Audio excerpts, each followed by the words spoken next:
Why do rich kids get the best opportunities and the best job offers at their parents' companies or their friends' parents' companies? Is it because they're genuinely a better candidate or the most skilled?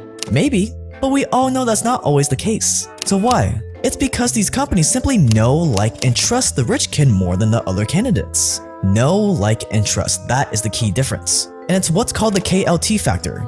If you want to get your foot in the door for anything, you're gonna need to get this KLT factor up as high as possible. The know, like, and trust factor comes before everything. Before you're sold on a product, whether it be toilet paper or a course like this one, you have to know, like, and trust the company or the person enough to buy from them.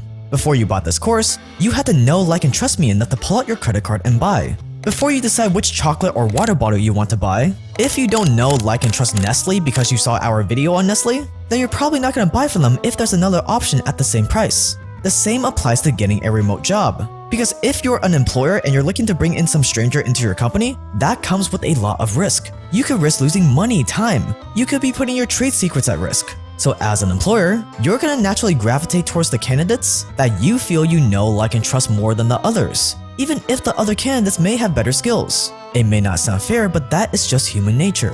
The great news is that even if you're not some rich kid with connections, there are plenty of ways that you can systematically increase that KLT factor on your own, and it's actually not that hard.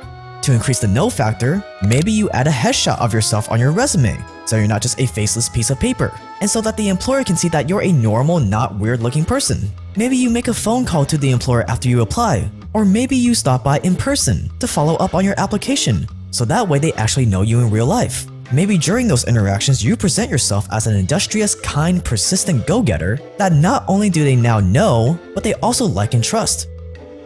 That way, when they're making the final decision on who to hire, your name and face are top of mind, and they associate positive emotions with you. You see how keeping this KLT factor in mind will put you miles ahead of the competition? The KLT factor is key, and we're going to give you a ton of different tactics to systematically increase it throughout the rest of this masterclass.